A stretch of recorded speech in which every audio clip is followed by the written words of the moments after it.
Oke, standby, kamera ready, sound ready, 3, 2, 1, action. Halo semuanya, perkenalkan nama saya Arif Rahman. Pada video kali ini saya akan menjelaskan mengenai verifikasi informasi. Selamat menyaksikan.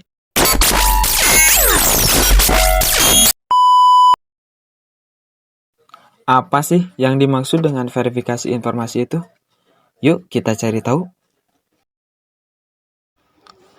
Verifikasi informasi adalah proses memeriksa dan memastikan kebenaran, keakuratan, serta keaslian suatu data, informasi, atau dokumen untuk membuktikan bahwa klaimnya valid dan sesuai dengan kenyataan.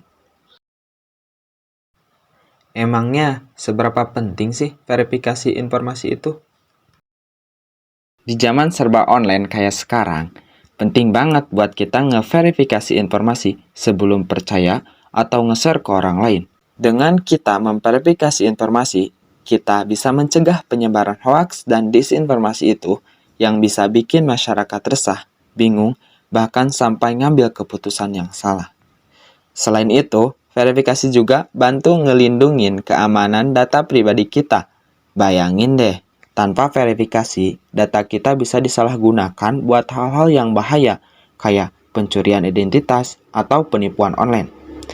Terus, verifikasi juga penting buat menjaga akurasi informasi. Jadi, info yang kita baca atau bagikan benar-benar sesuai fakta, bukan cuma kabar yang belum jelas sumbernya. Dalam dunia digital, terutama pas kita transaksi online, verifikasi identitas itu wajib banget supaya transaksi tetap aman, bebas dari manipulasi, dan nggak ada pihak yang dirugikan. Dan yang paling keren, verifikasi juga punya peran besar buat dukung demokrasi yang sehat, karena kalau masyarakat dapat info yang akurat, keputusan yang diambil juga pasti lebih bijak dan berdasarkan fakta, bukan hoaks. Lalu, bagaimana sih cara untuk memverifikasi informasi? Ada beberapa cara untuk memverifikasi informasi. Yang pertama, yaitu periksa sumbernya. Cari sumber yang terpercaya dan punya reputasi baik. Jangan langsung percaya sama berita dari sumber yang nggak jelas. Yang kedua, verifikasi fakta dengan cara cari sumber lain yang memberitakan hal serupa.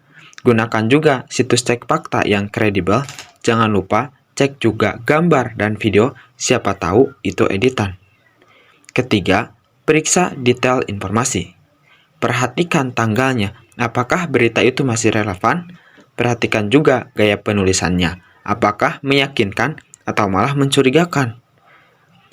Pastikan juga kelengkapan datanya, apakah data yang disajikan lengkap dan akurat.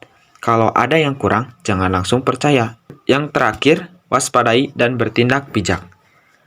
Dengan cara berpikir kritis itu penting. Jangan langsung percaya sama semua yang kita lihat. Kalau ada berita yang mencurigakan, laporkan saja. Jadi konsumen informasi yang cerdas, jangan mudah percaya, selalu verifikasi dan bertindak bijak.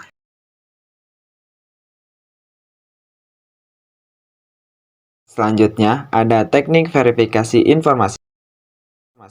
Yang pertama, cross-checking atau pemeriksaan silang, yaitu teknik membandingkan informasi dari beberapa sumber yang berbeda. Jika isinya konsisten dan berasal dari media atau lembaga terpercaya, besar kemungkinan informasinya benar. Kedua, cari sumber yang kredibel. Utamakan situs resmi seperti kominfo.go.id, bps.go.id, atau who.int. Pastikan juga ada data dan referensi yang jelas. Ketiga, verifikasi tanggal dan konteks. Cek kapan berita itu diterbitkan. Bisa jadi berita lama muncul lagi dan dianggap baru. Jadi, pastikan konteksnya sesuai dengan keadaan saat ini.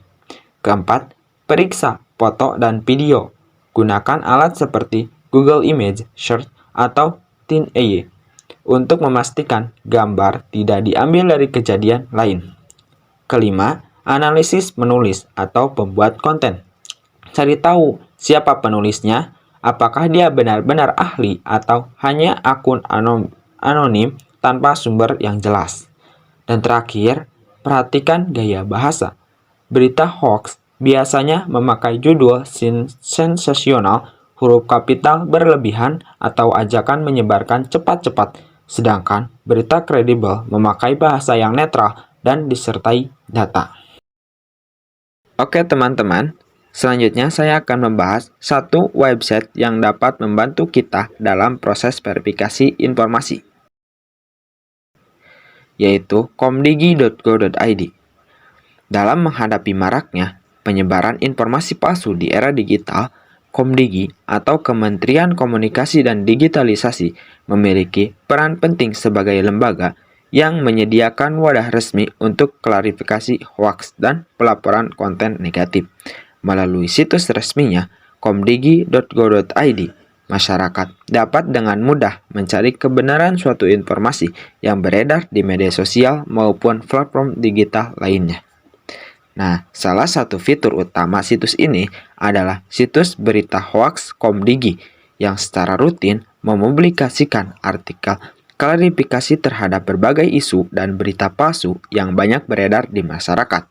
Setiap artikel dilengkapi dengan penjelasan mengenai isu hoaks, sumber penyebarannya, serta data dan fakta sebenarnya berdasarkan hasil verifikasi tim Komdigi.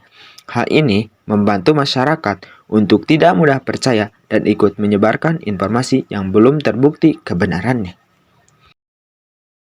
Selanjutnya, ada contoh informasi atau berita yang perlu adanya verifikasi terlebih dahulu, yaitu berita mengenai penunjukan Louis van Gaal sebagai pelatih baru Timnas Indonesia, yang diunggah oleh akun TikTok bernama Anomaly_7, yang bertuliskan, "Selamat datang Louis van Gaal, pelatih baru Tim Nasional Indonesia," lengkap dengan logo PSSI dan narasi seolah-olah resmi. Kenapa berita tersebut perlu diverifikasi? Karena sumber utamanya berasal dari akun TikTok individu yang tidak resmi dan hanya menggunakan narasi yang sengaja dibuat menyerupai pengumuman federasi, yang mana hal ini sangat rentan menjadi hoaks. Mengingat ini adalah isu sensitif dan sensasional, verifikasi sangat penting untuk mencegah geger dan spekulasi tidak berdasar di kalangan publik. Kebenaran informasi sebesar ini harus dikonfirmasi hanya dari lembaga berwenang, yaitu Persatuan Sepak Bola Seluruh Indonesia atau PSSI. Setelah melakukan proses verifikasi, ternyata berita tersebut adalah berita hoaks dan tidak benar. Rumor ini dipicu oleh spekulasi liar di media sosial yang salah menafsirkan konferensi pers Van Gaal, di mana ia sebenarnya hanya mengumumkan kegiatan amal. Baik Louis van Gaal maupun Ketua Umum PSSI telah secara resmi membantah klaim tersebut. Ketua Umum PSSI, Erick Thohir, juga telah mengklarifikasi bahwa kabar tersebut tidak benar dan PSSI belum membuat keputusan final mengenai pengganti Patrick Kluivert. Oleh karena itu, klaim ini tidak valid dan tidak didukung oleh pihak berwenang manapun. Ingat, masalah terbesar kita bukan pada hoaks, tapi pada kecepatan kita mempercayainya. Jangan biarkan hoaks merampas logika, merusak kepercayaan, atau memecah belah kita. Verifikasi adalah tanggung jawab digital Anda. Mulai detik ini, setiap informasi yang Anda terima adalah materi investigasi. Jadi, lain kali Anda melihat judul yang memancing, tarik napas, tersenyum, dan katakan, "Tidak semudah itu hoaks." Jadilah master verifikasi, bukan mesin penyebar. Sampai jumpa.